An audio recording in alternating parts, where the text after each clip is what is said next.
In winemaking, there's a specific word for how the physical environment shapes the final product: terroir. The composition of the soil, the local climate, the precise angle of the sun, these elements give the crop its distinct character. The digital world has its own terroir. We often imagine internet users as floating in a borderless cloud, but every click and keystroke is actually anchored in a physical place, and that physical environment strongly dictates how a person behaves online. Imagine a user sitting in snowy Boston in late October. They open up a browser and search for a single word: boots. Now, imagine a user sitting in sunny Miami doing the exact same thing. They use the same search engine, typing the exact same 5 letters. From a raw data perspective, those actions are identical, but the human intent is entirely different. The Boston user needs insulated, waterproof footwear to survive the coming winter. The Miami user is looking for a stylish accessory. By checking the local temperature, a smart platform diverts those queries into completely different product categories. Without that geographic context, algorithms are guessing in the dark. Knowing where and when a user is engaging completely changes the meaning of what they are actually trying to do. To capture this digital terroir, platforms build a location profile by stacking different layers of geographic data. These layers fall into 2 distinct categories: active and passive. Active data is explicit. It's the shipping address you type in at checkout, or the local restaurant you tag on social media. Passive data is quietly generated in the background by your devices, based on permissions you've granted. The widest passive layer is your IP address. Every connected device has one, and it illuminates a broad region, like a country or a state. It gets websites the cues they need to load the correct local currency or default language. When we zoom into the neighborhood level, networks use cell tower triangulation. By measuring the signal strength between 3 nearby towers, service providers can pinpoint a device to a specific sector of a city. Down at the micro layer, we find GPS and Bluetooth beacons.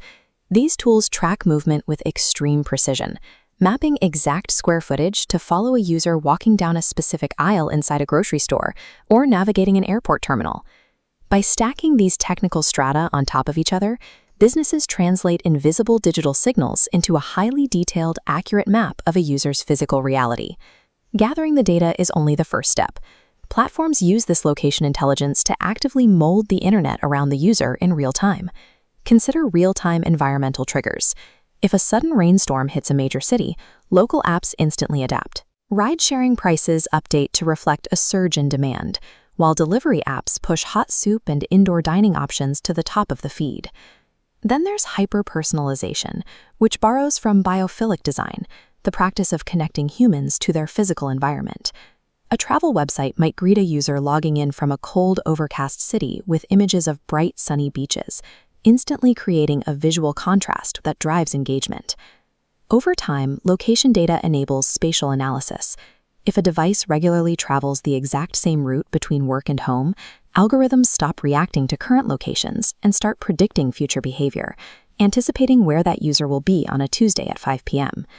This predictive analysis enables geotargeting. Local businesses set up virtual boundaries, geofences, around their physical storefronts. The moment a user breaches that specific radius, it triggers a hyperlocal advertisement directly to their phone. Effective digital strategy doesn't drag a user down a static sales funnel. It shapes the digital environment to fit the immediate physical context of the person experiencing it. Tracking daily habits and physical footprints reveals incredibly intimate details about a person's life. Earning access to that level of personal data carries an immense risk of violating a user's privacy. Utilizing digital terroir completely relies on an ethical ecosystem. It requires maintaining a highly fragile contract of trust with the public. That trust is built on a direct value exchange. People are generally willing to grant location permissions, but only if they receive a tangible, immediate benefit in return. A mapping app that needs your location to provide accurate directions is a fair trade. An app tracking you 24 hours a day just to serve irrelevant ads is not. Platforms maintain this trust through strict operational transparency and explicit consent frameworks, like the GDPR in Europe or the CCPA in California. Crucially, they protect privacy by anonymizing and aggregating the data. The goal is to study the sweeping trends of a crowd, rather than tracking the specific movements of an individual. The most effective digital spaces are built on human context. When platforms respect a user's privacy while acknowledging their physical reality, the internet stops feeling like an isolated void and becomes naturally attuned to the real world.